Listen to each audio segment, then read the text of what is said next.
누가 크냐? 오늘 본문에 나오는 그러한 구절이죠. 예수님께서 너희들 길에서 무슨 이야기를 했니? 물으셨어요. 그때 그들이 그냥 말을 못했습니다. 왜 그러냐면 누가 크냐라는 그러한 논쟁을 벌였기 때문입니다. 누가 크냐? 누가 더 잘났냐? 그러한 논쟁을 제자들이 길에서 벌였다는 것입니다. 어땠을까요? 베드로가 말했겠지요. 너희들 다 알고 있겠지. 예수님께서 제자들을 부를 때 맨 먼저 나를 부르는 거 알고 있지. 베드로, 나야 나. 내가 최고라니까. 그때 안드레가 얘기합니다. 이거 왜 그러실까? 베드로, 당신을 예수님에게로 인도한 것은 납니다. 요한이 말할 거예요. 내가 제일 오래됐는데 오래된 사람을 알아줘야지. 그때 마태는 이렇게 얘기합니다. 이봐, 나는 돈을 많이 번 자였어. 세리였어. 당신들 뭐 수입이 변변치 않았잖아. 내가 그래도 낫지. 가만히 있겠습니까? 가룟 유다가 제군들, 이 재정부 일은 나한테 맡긴 거 아시지? 예수님께서 나를 가장 신임했기 때문에 재정부장을 맡겼는데 내가 아니면 누가 치우겠어? 그러한 누가 크냐라는 다툼이 있었던 것입니다. 딱하죠? 우리는 어떨까요? 지난 한 주간 동안에, 오늘 아침에 부부끼리 차를 타고 나오다가 누가 크냐라는 그런 논쟁은 안 벌이셨나요? 지난 1개월 2015년도도 이제 그렇게 지나가는데요, 그런 싸움은 나에게 없었다고요? 그런데 이 누가 크냐라는 그 싸움은 이렇게 대놓고 하는 것도 있지만 살짝 숨겨서 하는 게 있습니다. 불평하는 거 있잖아요. 그거 누가 크냐의 싸움이에요. 맞다, 야, 너 그렇게밖에 못해? 누구 비판하는 거 있잖아요. 그것도 누가 크냐의 싸움이잖아요. 누굴 좀 만만히 보는 게 있잖아요. 아이고, 이렇게 그냥 거듭먹거리면서 보는 거, 그거 누가 크냐의 싸움이에요. 섭섭해하는 거, 아니 내 알기는 뭘로 알아? 내 이름은 어디가 있는 거야? 섭섭한 거 누가 크냐의 싸움이 아니면 무엇이겠습니까? 무관심. 내가 너 따위 것에게 무슨 관심을 가져? 누가 크냐의 싸움 아니면 무엇이겠습니까? 거절하는 것, 고집 부리는 것, 분노하는 것, 미워하는 것, 시기하는 것, 다 무엇이냐면 숨겨져 있지만 누가 크냐의 싸움이요, 우리 주님의 마음을 아프게 하는 것입니다. 심히 종교적인 그러한 행동 가운데도 교만함이 있으니 누가복음 18장뿐만 아니라 성경 곳곳에서 종교라는 그 이름을 가지고 얘기하는 것이에요. 내가 일회에 금식을 2번 하고 11조 또박또박 바치고 내가 여러 가지 의식을 행하고, 그 뭐예요? 내가 크다는 것이죠. 종교적인 용어를 담았을 뿐이요, 기도를 했다는 것은 사실이겠지만 기도해놓고 자기가 그것을 다 까먹는 거예요. 교만으로. 얼마나 누가 크냐의 싸움이 많은지 몰라요. 곳곳에서 이 싸움이에요. 네가 잘났으면 얼마나 잘났어. 그렇게 말을 하니 아니라도 태도 하나, 눈짓 하나, 그러한 그 언어 속에서 넌 나보다 못해, 내가 더 잘났어 하는 것이 교회의 싸움이요, 또 온 세상의 싸움인 것입니다. 교만, 그럴 수 있는 것입니까? 누가 크냐는 싸움 해도 뭐 다 하는 것인데 괜찮다는 것입니까? 들어보세요. 잠언 16장 18절, 교만은 패망의 선봉이요 거만한 마음은 넘어짐의 앞잡이니라. 우리 주님께서 가장 싫어하는 것이 교만이, 이건 죽는 길에, 이렇게 숨겨져 있는 교만의 모든 행태와 언어, 그 눈짓 하나하나 주님께서 다 보고 계십니다. 가장 싫어하는 그것들을 교만인지 알지 못하면서 무시하고 평가하고 비판하고 불평하는 그 속에서 교만의 죄가 쌓아지고 있는데, 그 모든 것은 망하는 지름길로 간다는 것입니다. 다른 아무런 것을 다 소유한다 할지라도 교만함 때문에 망하는 거예요. 오늘 우리 주님께서는 이 교만함을 질책하시기 위하여 말씀을 하시는 것입니다. 우리는 기독교의 가장 기본이 겸손인 것을 기억하시고, 그와 함께 가장 성숙한 열매 또한 겸손인 것, 겸손이 기본이요 겸손이 열매인 것을 기억하시면서 패망으로 가고 절망의 길로 가는 교만의 사람의 길을 더 이상 살지 말고 그한 공동체가 되지 아니하며 한 사람 한 사람 다 주님 닮은 겸손한 자여, 오늘 찬양한 대로 함께하는 거룩한 겸손의 공동체가 되어서 주님을 기쁘시게 하는 그러한 성도와 교회가 되기를 축원합니다. 그렇다면 어떠한 삶이 우리 주님이 기뻐하실 겸손의 삶일까요? 첫 번째는 말씀을 깨달으라라는 것입니다. 오늘 이 누가 크냐라는 논쟁과 함께 주님께서 교훈하시는 그 장면 앞에 무엇이 있냐면 배경이 하나 있습니다. 예수님께서 말씀을 하신 것이 있어요. 누구에게? 제자들에게요. 그런데 그 제자들에게 말씀을 하셨는데 상황은 좀 이렇게 되고 있습니다. 30절, 그곳을 떠나 갈릴리 가운데로 지날새 예수께서 아무에게도 알리고자 아니하시니 이는 제자들을 가르치시며 또 인자가 사람들의 손에 넘겨져 죽임을 당하고 죽은 지 3일 만에 살아나리라는 것을 말씀하셨기 때문이더라. 그러나 제자들은 이 말씀을 깨닫지 못하고 묻기도 두려워하더라 그랬습니다. 여러분, 지금 다른 자가 아니라 제자들에게 말씀이 주어졌습니다. 근데 그 말씀을 깨닫지 못하는 것이에요. 이게 문제예요. 우리 인생의 모든 문제는 어디서 오는지 아세요? 듣는 데서 오는 거예요. 듣는 데서요. 말씀을 듣는 그 태도, 자세, 그 깨달음 여부가 우리 인생의 전부예요. Hear, 고치다. 어디서 오는지 아세요? Hear, 듣는 데서 오는 거예요. 잘 들으면 고쳐지고 못 들으면 그는 상하고 더 망하는 거예요.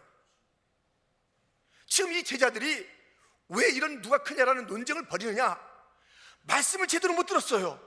그것도 우리 주님의 십자가, 희생, 자기 비움, 자기 부인, 그것을 다 담은 십자가 사건을 이야기하고 3일 만에 다시 나라를 그런 부활의 소망을 일깨워 주었건만 이들은 그 큰 놀라운 예수 그리스도의 사랑의 사역을 생각하지 아니하고 들어도 그것을 다 깨닫지 못하면서 결국 이 땅에서 내가 잘났다 너는 뭐냐라는 그 쌈박질을 하는 것입니다. 사람이 말씀 듣는 거 보면요, 교만한지 아니면 겸손한지 알 수 있는 것이에요. 말씀 들어도 정말 큰일 날 그런 일들을, 태도를 가지고 말씀을 듣는 자들이 있습니다.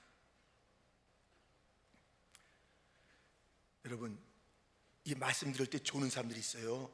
이 조는 것도 차원이 달라요. 한 사람 정말 밤새 진짜 일을 하고 너무 피곤해서 그래도 예배, 죽어도 예배당 가서 죽는다는 그 마음을 가지고서 예배 드리는데 막 졸음이 오는 거 어떻게 해요? 에고 하면서 끄떡끄떡 조는데 안타까움이 있는 사람이 있는가 하면 대놓고 자는 사람이 있어요. 대놓고 들을 거 뭐 있겠나, 들어봤자다. 아주 그냥 편안하게 대놓고 자는 자들이 있어요. 이 두 번째 사람은요, 교만한 거예요. 조는 것도 정말 가상스러운 그 졸음이 있는가 하면 참 큰일 날 졸음이 있다니까요. 말씀을 들어도 깨닫지 못하고 말씀을 다 흘려버리는 것이에요. 이 베드로를 보세요. 베드로는요, 행동이 많았어요. 하는 일이 많았어요.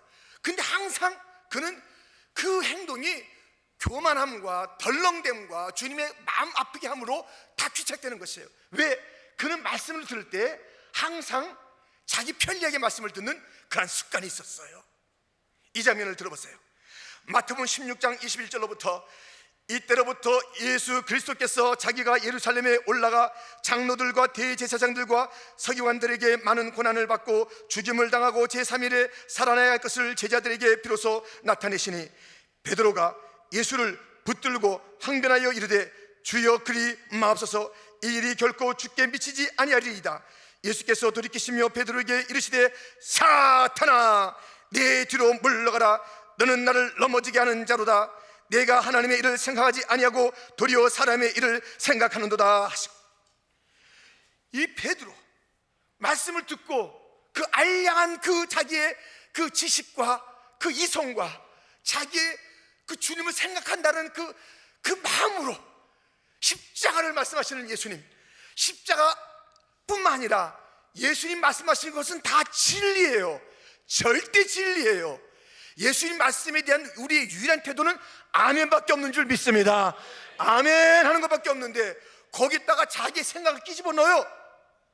그래서 주님께서 이 사탄아 물러가라는 거예요. 사탄아, 하나님의 생각이 말씀을 자기의 생각으로 견주어서 이리저리 재해놓고 이렇게 하시지요? 이거는 아니고요. 어디 그렇게 할 수 있어요? 항상 이 베드로는 열심히 있었고 행동이 있었으나 문제는 무엇이냐면 말씀을 제대로 안 듣는 것이에요. 여러분 같이 일하다가 말씀 얘기를 잘 안 듣는 자 있잖아요. 무엇인가 얘기했는데 알았어 하는데 엉뚱한 일 하는 자 있잖아요. 듣지 않으니까 문제예요. 겉으로 들으니까 문제예요. 교만하니까 문제예요. 알아들었어, 내가 그 정도 하면 뭐 두세 번 얘기할 게 뭐 있겠어 하면서 그런 거예요. 그걸 얘기라고 해. 내가 다 알아서 할지. 말을 갖다 쉽게 듣기 때문에 항상 그 공동체가 어렵게 만드는 것이라니까요. 좀 정확하게 들으세요. 특별히 말씀은 정확하게 좀 들으세요. 함부로 듣지 마세요. 이 말씀에 귀를 기울이세요. 말씀 그냥 대충 듣고 나가서 아무런 봉사해 보세요. 그게 다 교만한 일이죠. 그게 다 문제가 되는 것이죠.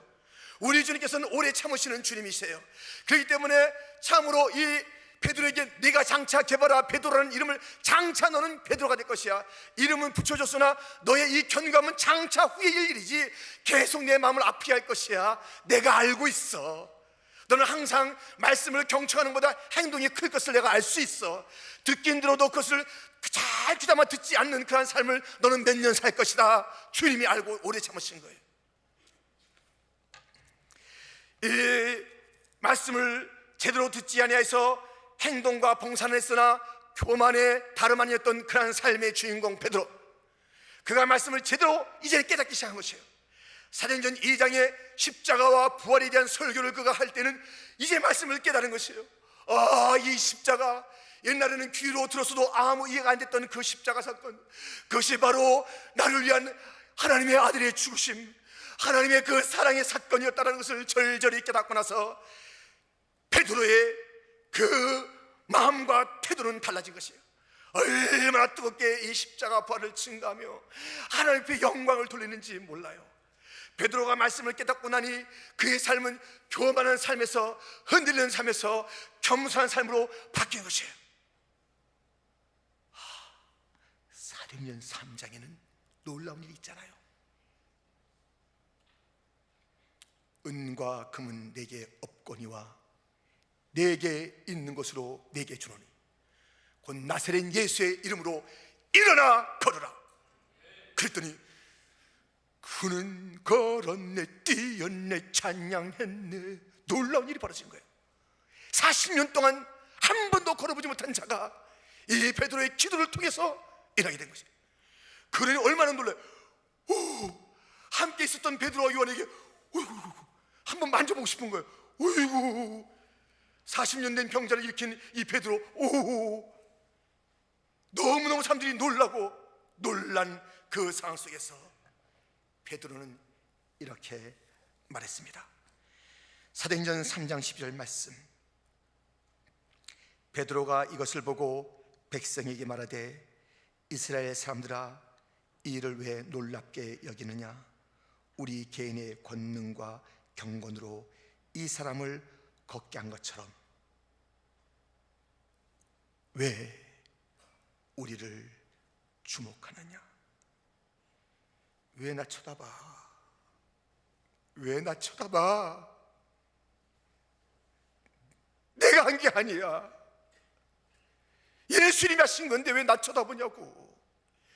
베드로 이전까지는 칭찬 안 받으면 그 봉사가 아니에요. 누가 인정 안 해주면 그게 자기는 뭐 아무것도 안 해요. 인정해줘야 돼요. 자기의 동료들이 인정해줘야 되고, 사람들이 박수 쳐줘야 되고, 그거 아니면 정말 일이 재미가 없었어요. 남에게 주목받기 원했던 베드로, 인정받기 원했던 그런 베드로가 말하는 걸 들어보세요. 왜 우리를 주목하니? 내가 아니라 예수님이 하셨다니까. 내가 아니라 예수님. 그는 달라졌습니다. 변화됐습니다. 확실하게 그의 모든 삶은 새로워진 것입니다. 왜 나를 주목하느냐? 더 이상 주목받기를 원치 않았습니다. 더 이상 박수받기를 원치 않았습니다. 더 이상 존경받기를 원치 않았습니다. 나는 아무것도 아니야. 예수님이야. 예수님. 우리 예수님조차 그렇게 살지 않으셨습니까? 예수님도 이 일을 단성히 말하지 말아라, 무슨 일 있을 때마다 아버지께 영광을 돌리셨는 예수님이십니다. 예수님도 그 능력을, 그 수소가 있어서 행하셨던 그 예수님도 하나님 아버지께 영광을 돌리며 이 이야기를 딴 데 가서 얘기하지 말라고 말씀하셨던 예수님 아니십니까? 겸손하신 예수님 아니십니까? 바울도 그랬습니다. 내가 아니요 그리스도라. 그의 삶은 날마다 그것이었어요. 내가 아니요 그리스도라. 최선의 삶을 살았으나 나의 나된 것은 하나님의 은혜라고 하면서, 하나님의 은혜가 있었기 때문에 내가 오늘도 눈 떴지, 하나님의 은혜가 있었기 때문에 내가 오늘도 이 목소리로 외쳤지, 하나님의 은혜가 있었기 때문에 내가 오늘도 여행하면서 복음을 전했지, 하나님께서 안 했으면 내가 어떻게 한다고. 내가 아니라 그리스도라. 내가 아니라 그리스도라. 그의 날마다의 노래였습니다. 여러분, 우리의 노래는 무엇입니까? 나야. 찬송에도 나야. 설교에도 나야. 무엇인가 봉사에도 나야. 내가 인정 안 받으면 이것은 뭔가 잘못된 것처럼 이렇게 살아가는 우리들 아닙니까? 베드로는 왜 나를 주목하냐라고 탄식했습니다. 더 이상 나를 바라보지 말라고 했습니다. 예수를 바라보고 했습니다. 사랑하는 성도 여러분, 우리 어떻게 살렵니까? 어떻게 살아야 좋겠습니까? 나라고 자꾸만 손을 들며 살겠습니까? 내가 아니라 그리스도라고 겸비한 주님을 닮아가는 그런 삶을 살아야 되겠습니까? 여기 있는 우리 모두, 또 이 정도, 날마다 우리가 무엇을 하든지 일 맡기신 주님 앞에 감사하면서 무익한 종이 없고 지렁이 같은 약과 같은 존재였는데 불러서 거룩한 자라 주님께서 이스라엘이라 불러주시고 새 이스라엘이라는 교회로 우리를 불러주시며 하나님의 백성이요 왕같은 제자의 이름을 불러주시며 우리를 하여금 주님의 몸된 교회를 섬기며 선교인에 쓰임받게 하시며 주님의 그 빛으로 이 땅에서 살 수 있게 하신 것은 전적으로 주님께서 행하신 일이오니 내가 아니라 주의 영광을 받으시옵소서. 주의 영광을 가로채는 자 아무도 없기를, 주님의 영광의 자리에 자기의 이름을 가지고 앉아있는 자 아무도 없기를, 우리의 인생 때문에 주님의 영광이 빛나야지 주님의 영광이 축소되는 일이 없기를 주님의 이름으로 축원합니다. 우리는 이 베드로가 이렇게 바뀌어서 그의 단어가 이제는 겸손인 것을 한 성경 구절을 통해서 볼 수 있으니 베드로전서 5장 5절 6절 말씀은 우리 한번 같이 읽어보겠습니다. 그가 얼마나 겸손의 단어를 그렇게 쓰고 있는지 함께 읽습니다. 젊은 자들아 이와 같이 장로들에게 순종하고 다 서로 겸손으로 허리를 동이라. 하나님은 교만한 자를 대적하시되 겸손한 자들에게는 은혜를 주시느니라. 그러므로 능하신 손 아래서 겸손하라. 때가 되면 너희를 높이시리라. 아멘. 하나님의 능하신 손 아래서, 하나님의 능하신 손 아래서 겸손하라. 겸손하라. 겸손하라. 그의 이제 언어는 겸손하자. 확실히 이제 누가 크냐의 삶에서 짜증내고 무시하고 거절하고 반항하고 다 교만이에요. 다 교만. 다 죽을 일이에요. 다 이제는 말씀 앞에 귀를 기울이고 겸손히 우리의 온 삶을 지배하는 그런 자가 되기를 축원합니다. 두 번째, 어떤 자가 겸손합니까? 낮은 곳에서 섬기라. 그 사람이 찾는 자리를 보면 딱 알 수 있어요. 이 사람이 찾는 자리가 무엇을 추구하는지 보면 교만하고 이제 죽을 일이 남았구나. 또 그의 찾는 자를 보면서 겸손하구나, 그에게 축복의 그 은총이 이제 기대가 되네, 그렇게 나뉘어지는 것입니다. 생각해 보세요. 사울 왕은 맨 처음에 왕으로 부름받았을 때 너무너무 겸손했어요. 키는 막 사람보다 얼굴 하나가 더 컸는데 내가 아니라고, 내가 뭐라고, 난 작은 자라고 그랬습니다. 작은 자를 찾았어요. 그때 뭐 정말 은혜가 막 임했죠. 사람들에게 존경이 막 따랐죠. 사람들이 막 사울 보면 이야 그랬죠. 겸손했을 때. 근데 그가 금방 자리를 바꾸는 거예요. 환호 받는데 다윗은 만만이고 날 천천히야? 누가 그래? 다윗을 없애야 되겠구나. 그런 거예요. 큰 자리를 찾았어요. 어떻게 됐어요? 주님께서 교만한 자는 그냥 두는 법이, 주님 그냥 두는 법이 없어요. 가장 비참한 죽음을 죽었어요. 그 집안까지 다 망치고 죽은 그런 교만한 아버지, 교만한 할아버지가 된 거예요. 오늘 주님께서 말씀하잖아요.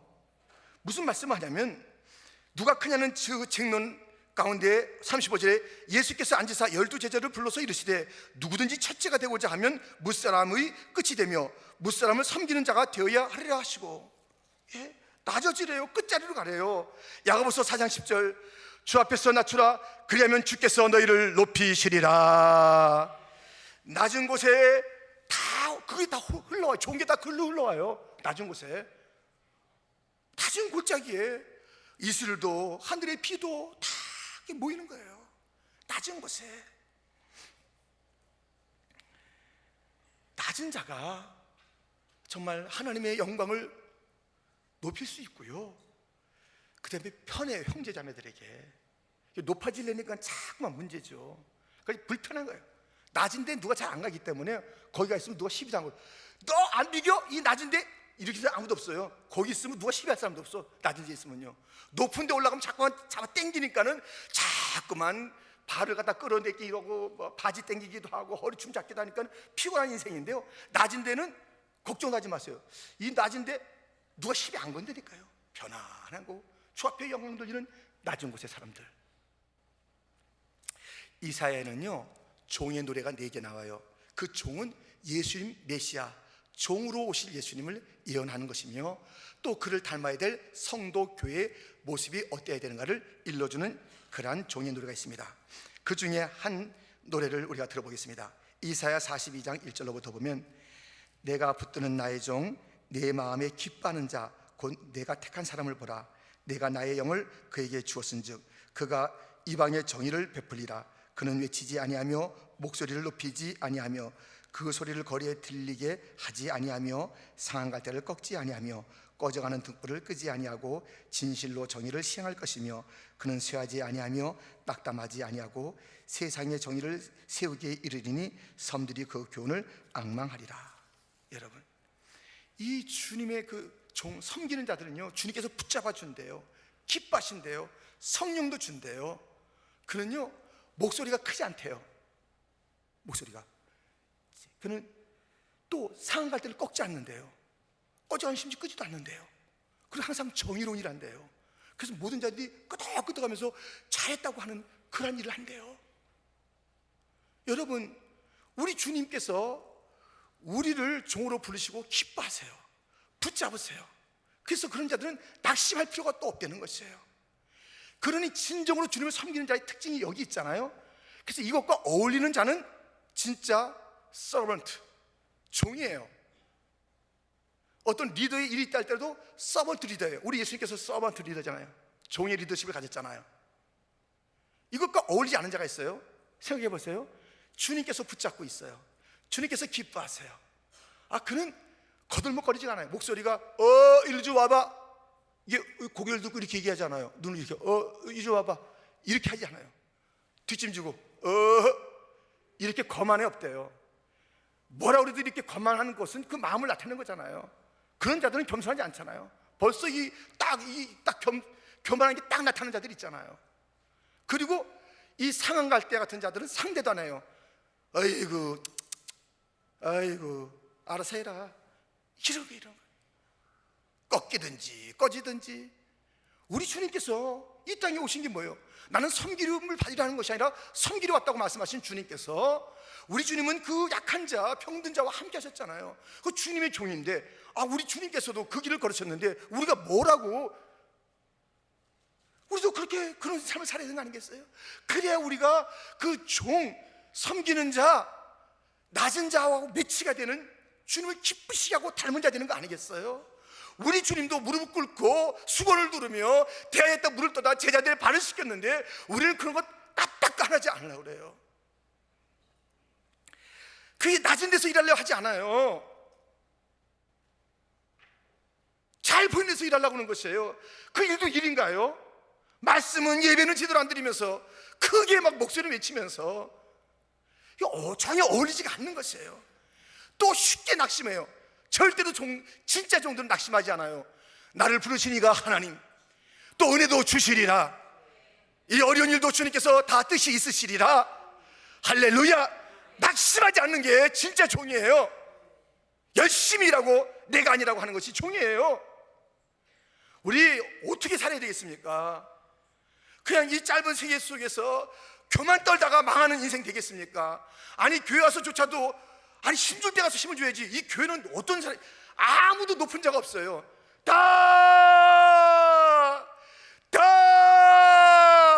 이 지렁이 같은 야고바, 지렁이 같은 존재 아닙니까? 댓글 같은 존재 아닙니까? 여기 잘나서 구원받은 사람 누구 있습니까? 다 주의 은혜로 구원받은 자들 아닙니까?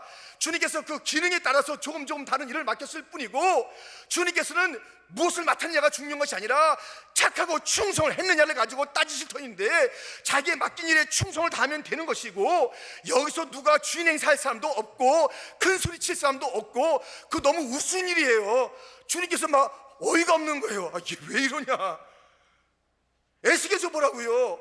거기 다 이 죽어가는 아이를 갖다, 핏덩어리 아이를 갖다 불쌍히 여겨서 데려다가 씻겨주고 먹여주고 입혀주고 아름답게 키워놨더니 딴 데 가서 딴짓하고 있는 그 여인을 보고 주님께서 탄식하는 것 우리 아닙니까? 이만큼 키워놨더니 제대로 이게 좀 됐더니 이 자리에 갖다 놨더니 저기서 찬양하라고 했더니 내가 잘나서 그렇게 하는 줄 알고.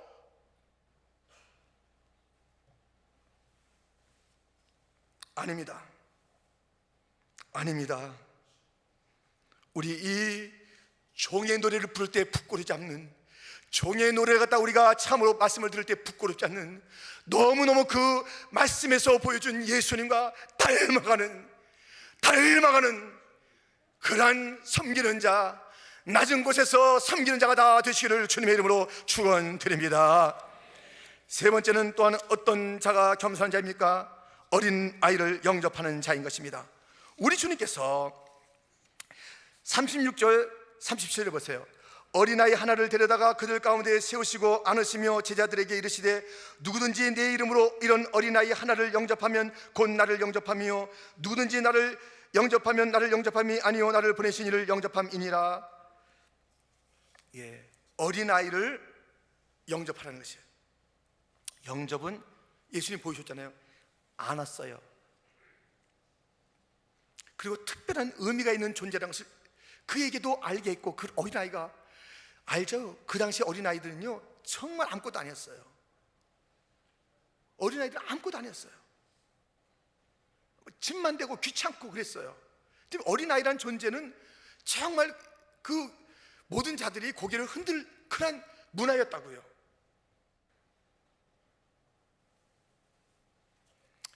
그런데 이 어린아이가 누굴 지칭합니까? 소외된 자, 낮은 자, 우리가 정말 차별하기에 너무 좋은 자들, 그런 자를 지칭하는 어린아이 아닙니까? 그래서 친정으로 그 사람이 겸손하고 그 교회가 겸손한지, 아니면 그 사람, 그 교회가 교만한지는 이렇게 정말 차별받을 수밖에 없는, 세상에서 냉대받을 수밖에 없는 여러 가지 편견 속에서 응어리진근한 삶을 살아가고 있는 그 자들에 대한 태도를 보면 알 수 있다는 것이에요. 우리끼리 좋은데 조금만 이상한 사람이 오면 불편하는 것이에요. 좀 불편하다. 우리도 좀 바쁜데 왜 또 다른 민족, 다른 사람, 저 사람 또 뭐야? 왜 저렇게 남루해? 우리 어울리지 않는데, 우리 지금 여기에 어울리지 않는데, 예배당에 안 어울리는데, 우리 식당에서는 그렇게 거기서 밥 먹으면 우리 좀 피곤한데. 교만. 주님께서 그 교회에 있을 수가 없어요. 아니, 주님의 스타일인데요. 주님의 스타일은 낮은 자, 주님의 스타일은 소외된 자, 주님의 스타일은 우리가 그렇게 돼서 먼저 됐는데, 우리가 그러듯이 다 그냥 그런 자들과 끌어안는 게 우리 주님인데, 그런 자는 싫다는 거예요. 주님의 스타일과 다르게 사는데 주님께서 왜 있어요? 그 교회 왜 있냐고요? 주님의 스타일과 다른 교회인데, 주님의 스타일과 다른 성도인데 왜 있어요? 같이 있을 수가 없어요. 주님 교만한 자하고는 조금도 같이 못 있어요. 교만한 교회는 없어요. 다른 자들을 냉대하는 교회는 없어요. 주의 인재가 없는 교회예요. 어린아이를 무시하고, 여자라고 무시하고, 돈 없다고 무시하고, 뭘 했냐고 무시하고, 무시하는 그 영이 있는 곳에서는 거룩한 영, 기쁨의 영, 하나 되는 영, 회복의 영, 예수의 영, 하나님이 계실 수가 없습니다. 그들을 품는 곳에 주님도 함께 있는 것이에요. 주님과 가까이 있기를 원하십니까? 주님의 임재를 체험하기 원하십니까? 어린아이 하나를 대접하십시오. 그냥 지나가는 그냥 아이로 보지 마십시오. 여러분, 반드시 정말 허가할 시간이 없더라도 허가할 그런 정신을 가지고 그 애를 대해야 되는 것이에요. 애가 귀찮게 저리 안 가? 이러면 안 되는 거예요. 하나하나마다 아니, 도대체 우리는 누구냐고요. 옆에 있는 사람조차도 불편해요. 어떨 땐 자기 자리에 누가 앉으면요, 예배 드릴 때 툭툭 쳐요. 예? 뭐요? 저러 가라고. 전세 냈어요 누가? 근데 자기 자리는 편하긴 편해요. 저도 저 새벽 예배 때 드리는 고기에 누가 또 앉으면 불편한 때가 있는데요. 근데 우리는 마음이 넓어야 돼요.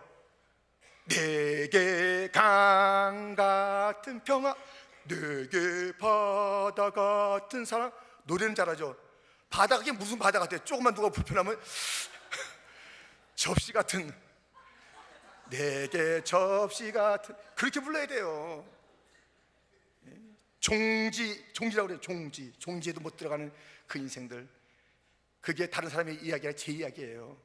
주여 넓혀 주옵소서, 넓혀 주옵소서.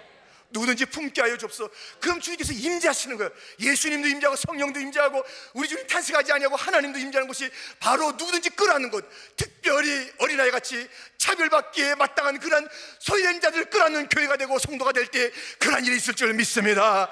우리는 어떻게 살아야 옳겠습니까? 한평생 사는 인생, 그것을 교만의 영으로 살아서 자기도 불편, 주님의 영광을 가리고 많은 자들을 괴롭히는 자, 누가 크냐의 싸움을 살겠습니까? 숨어있는 누가 크냐의 싸움이 있다니까요.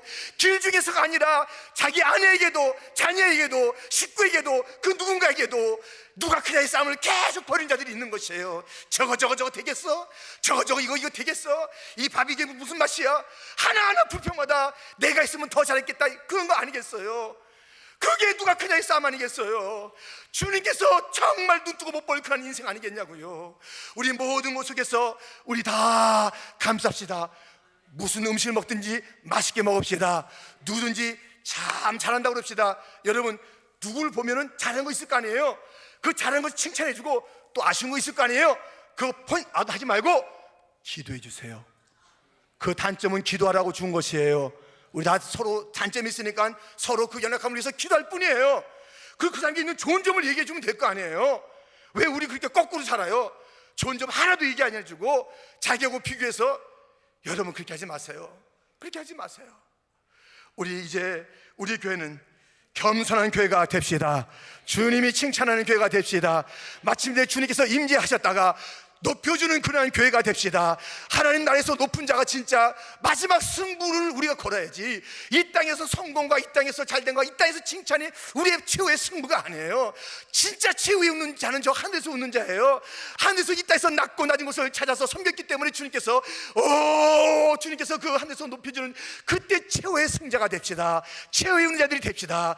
괜히 여기서 거들먹거리다가 슬피 울며 일을 가면서 일을 부득부득 가면서 내가 좀 잘할걸, 내가 좀 겸손할걸, 내가 좀 그를 잘했다고 칭찬해 줄걸, 껄껄하는 지옥에 가지 마시고 우리의 찬양으로 가득한 천국에 우리의 주님께서 크게 큰 골 권세를 주는 그 자리에 다가가는 이 땅의 겸손의 길을 걸어가는 퀸주 장로교회, 우리의 모든 이 자리의 예배자가 되기를 주님의 이름으로 축원드립니다. 하나님 아버지,